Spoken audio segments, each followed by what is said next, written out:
छतरपुर में बागेश्वर धाम के पीठाधीश्वर पंडित धीरेन्द्र कृष्ण शास्त्री का बयान सामने आया है। पाकिस्तान में आतंकी ठिकानों पर भारत के ऑपरेशन सिंदूर के बाद बुधवार को बागेश्वर धाम के पीठाधीश्वर धीरेन्द्र कृष्ण शास्त्री ने भारतीय सेना और प्रधानमंत्री नरेंद्र मोदी को बधाई दी। उन्होंने कहा कि पहलगाम में मारे गए 26 लोगों का ऐसा बदला लिया गया है। पाकिस्तान के लिए यही सबक है, वो छेड़ेंगे तो हम छोड़ेंगे नहीं। पाकिस्तान अगर खोदेगा तो हम नदियां बहाएंगे। ये तो सिंदूर है, अभी मंगलसूत्र बाकी है। जी महाराज जी, पाकिस्तान पर हमला किया है। 9 जगहों के 21 ठिकानों पर 24 रॉकेट दागे हैं भारत ने। उनके कई आतंकी मारे गए, कई 100 मारे गए हैं। अब आप इस पर क्या प्रतिक्रिया देंगे? पूरे विश्व के अनेक देशों में एक सबसे बड़ी समस्या है, वो है आतंकवाद। आतंकवाद विश्व के अनेक देशों के लिए सबसे ज़्यादा खतरा, सबसे ज़्यादा नासूर बना हुआ था।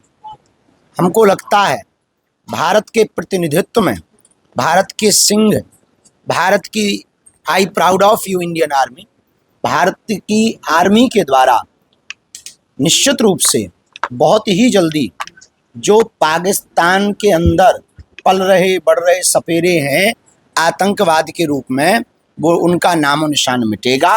और पूरे विश्व में जहाँ जहाँ आतंकवाद के ठिकाने हैं, हमें भरोसा है भारत की आर्मी उन सब पर कार्रवाई करके उन सबको ज़मीन से ख़त्म करेगी निश्चित रूप से।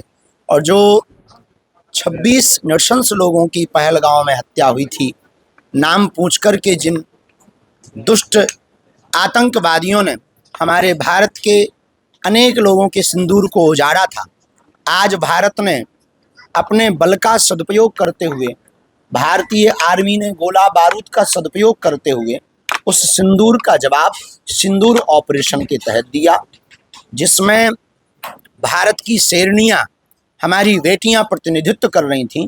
और ये उनके लिए जवाब है। हमें तो इस बात से हंसी आ रही है कि ये तो सिंदूर है, अभी मंगलसूत्र बाकी है, तो पाकिस्तान का क्या हाल होगा।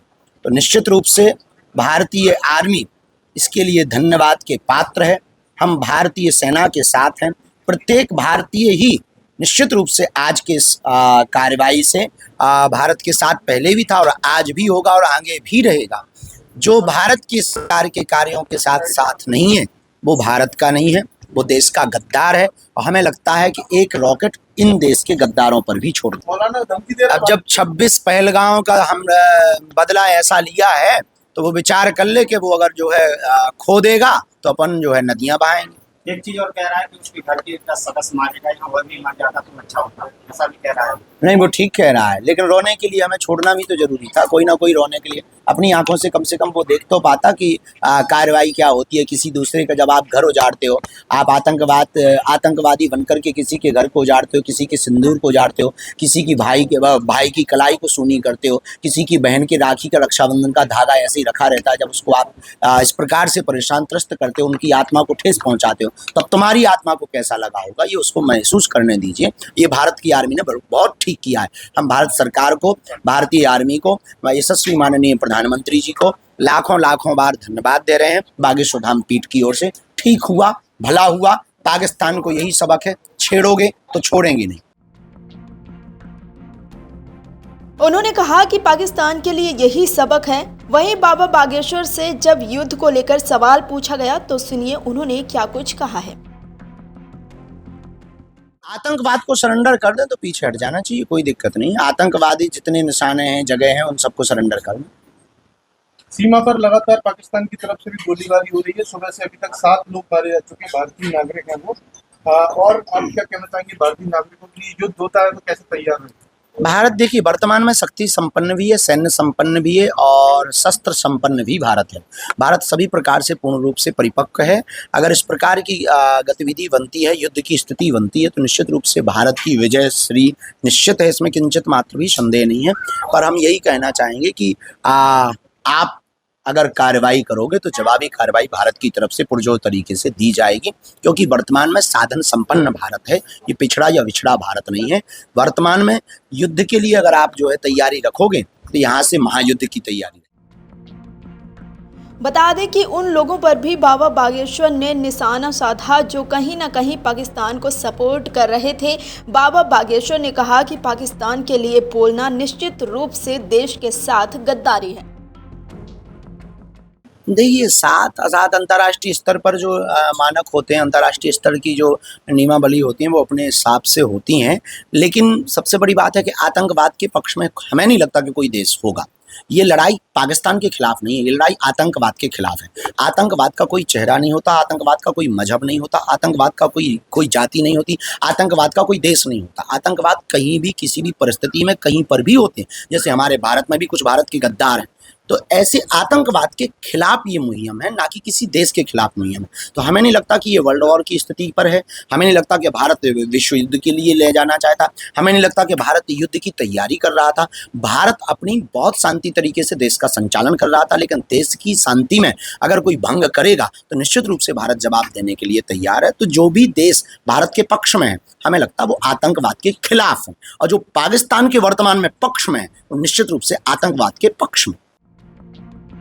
बता दें कि मीडिया से बातचीत में धीरेंद्र कृष्ण शास्त्री ने एक सवाल में कहा, मुसलमान होना एक अलग बात है लेकिन राष्ट्रीय होना एक अलग बात है। आप खाएंगे भारत का तो गाएंगे भी भारत का, पाकिस्तान का गा नहीं सकते। बहुत अच्छा। देखिए, आप पहली बात तो आप ये समझ लीजिए कि आप मुसलमान होना एक अलग बात है, लेकिन राष्ट्रीय होना एक अलग बात है।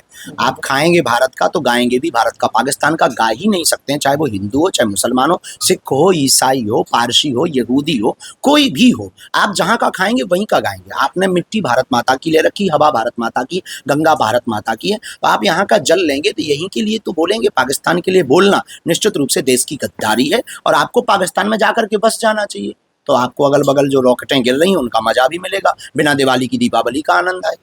पूरा श्रेय अंतर्राष्ट्रीय मीडिया और मोदी जी को दे रहा है इस हमले का। इसमें कोई संदेह नहीं है। यशस्वी माननीय प्रधानमंत्री का विजन मिशन बहुत स्पष्ट रहता है, परिपक्व रूप से वो इसका उन्होंने मॉक ड्रिल का संदेशा देकर के भारत में ऐसी मॉक ड्रिल, भारत से पाकिस्तान में ऐसी मॉक ड्रिल कर दी। भारत में मॉक ड्रिल होनी थी, पाकिस्तान में दिवाली मना दी। निश्चित रूप से उनका विजन मिशन बहुत अद्भुत है। पाकिस्तान का जो के लिए मोदी के लिए क्या कहेंगे आप? हम बागेश्वर धाम पीठ की ओर से बहुत बहुत साधुवाद, धन्यवाद, और निश्चित रूप से जो उन्होंने कार्य किया है सराहनीय है।